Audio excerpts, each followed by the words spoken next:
everybody. So I just wanted to do a quick update on the I guess you would just call this a new loft, and not really an extension since it's a separate building. But I wanted to give you guys kind of a step-by-step explanation of what I did.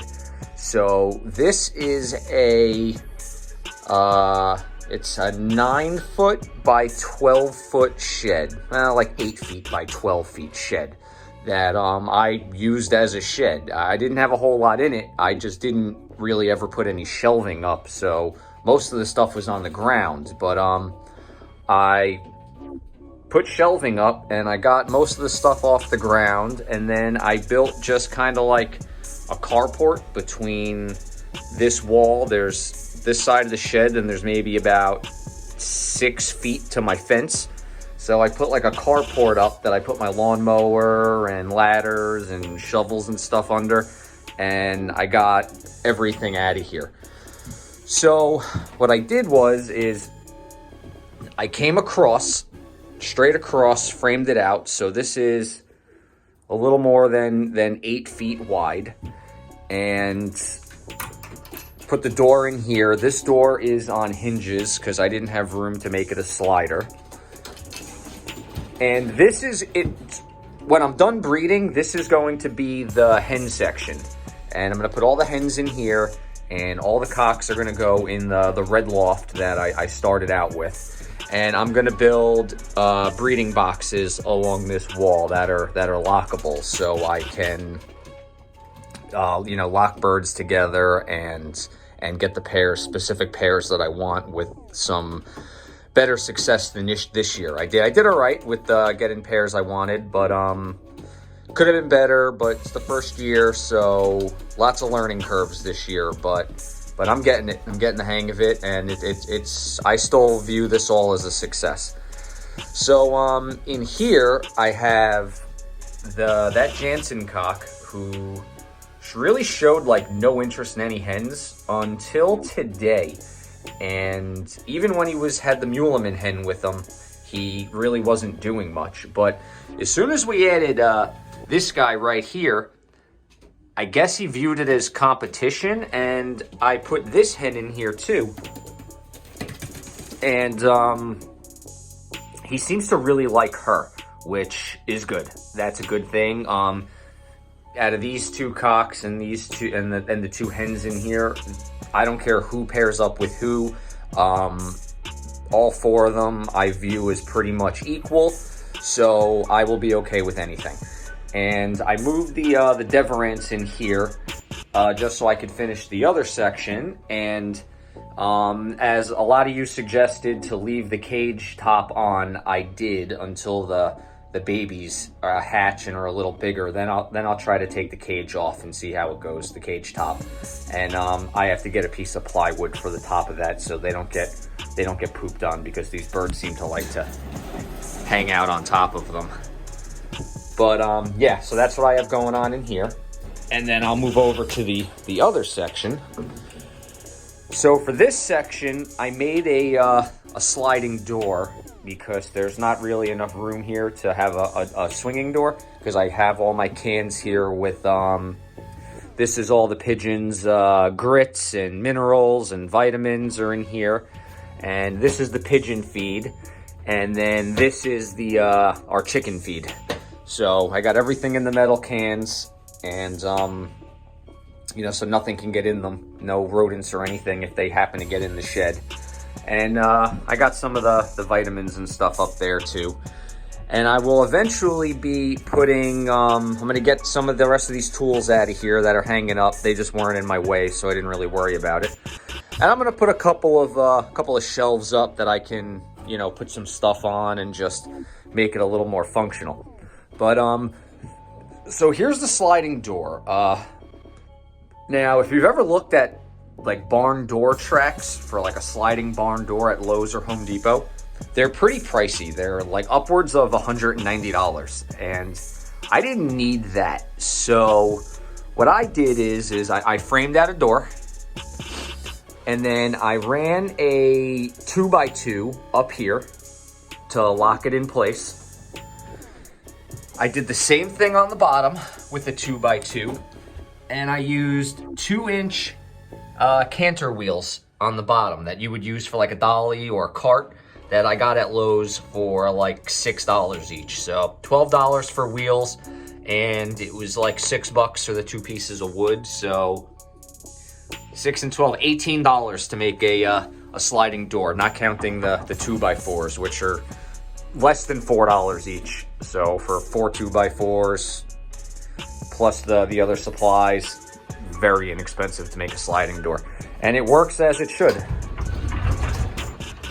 That's it. Just slides, and I got to figure out a way to. I'm gonna put like a little latch or something so it can't be opened on accident. Even though you wouldn't really be able to open this on accident. You'd have to actually open it, but it works well. Slides easy, and is very functional to not take up space as a swinging door. So then in here we have this space, and I started hanging up the perches that I got. I got 4 here, another 12 over here, so 16 total. There's gonna be more in here. I just took 4 of them and I put them on the other side for the other birds, so they had some options. But I'm going to be putting, this is a nice gap here, so I'm gonna be using some scrap 2x4s, and I'm gonna come out and I'll put another 4 perches here. I have another 2x4 that I'm going to split this down the middle, and I'm gonna put 4 more perches. And then the same thing here. I'm gonna split this with a 2x4 and put 4 more perches there. So I'm even gonna put perches on this one. My plan is to have 25, 30 perches in here, but only like 20 birds. So they have options. They can pick a primary perch. They can have a secondary perch if they want. Just some options for them. And then I'm going to be putting the trap door somewhere here, probably here, I think, and an opening here to an aviary, and the aviary is going to be probably about 4 feet by 2 feet on the side, because this side figured out, well, I knew it, I just didn't think about it. This side faces south, so west is that way, and I did decide that I'm going to be joining the local club, pending a vote to see if they'll take me. And if so, I'm going to join the club. But the races come back from the west, which is that way.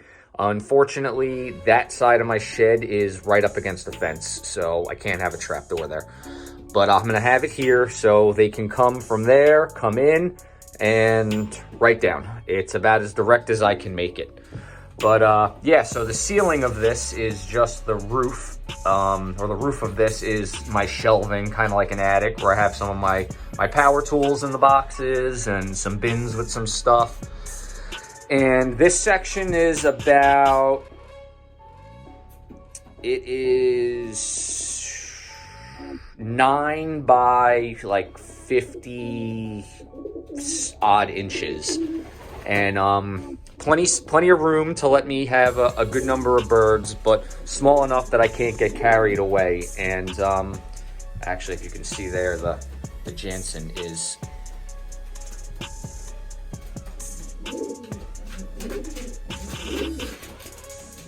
he's acting like a, I mean, that's also a male, but this is the most I've seen out of him in a month, so that's good.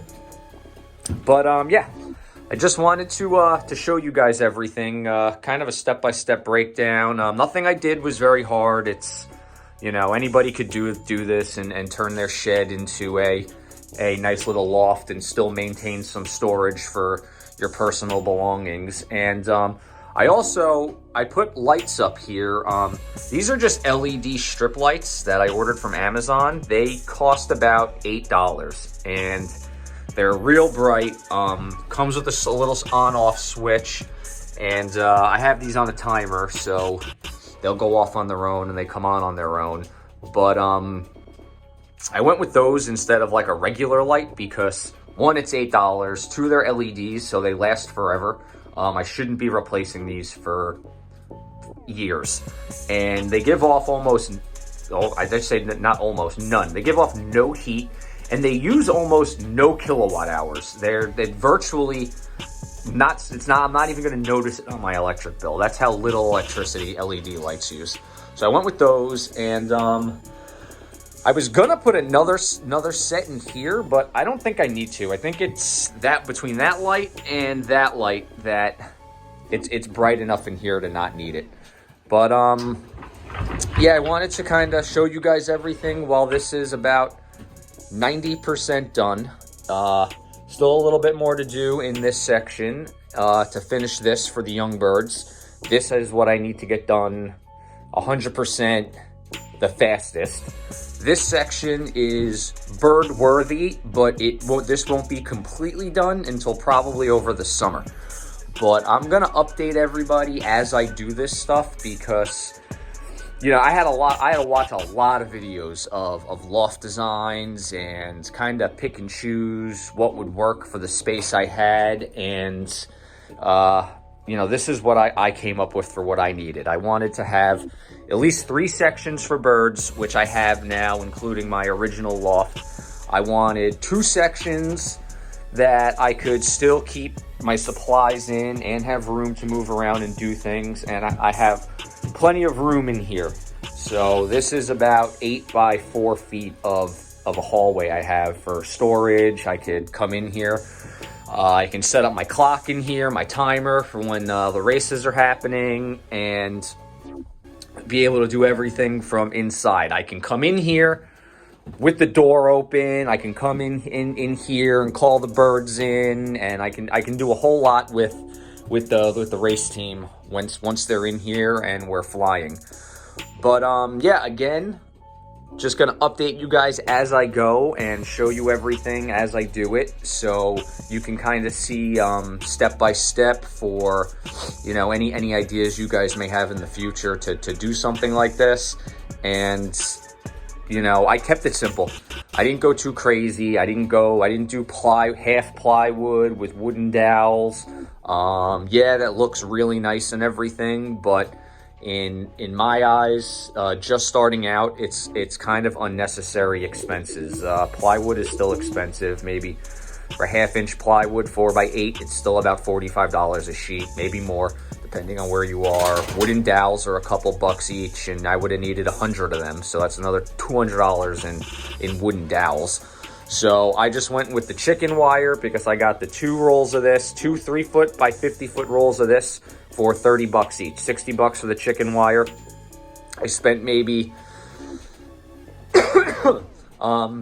excuse me, maybe $170, $180 in wood and hardware, and, you know, and then just some elbow grease. And I made what I think is a pretty nice loft for somebody just starting out, and for what I'll probably have for the majority of pigeon racing and breeding career. But all right, everybody, listen, it's Saturday night. Enjoy your weekends, have fun, good luck with your breeding, and once again, please, you know, don't forget to like and subscribe. This channel is growing faster than I ever could have imagined, at up to 220 some odd subscribers in about a couple months. The videos are getting more views than I ever could have hoped or thought. And leave me your comments with your suggestions, anything you think I should add, do differently, or change. I'm reading all of them. I'm trying to respond to them, and I've taken a lot of your suggestions. So, you know, keep them coming. All right, everybody, take it easy. Hope you enjoyed this, and talk to you soon.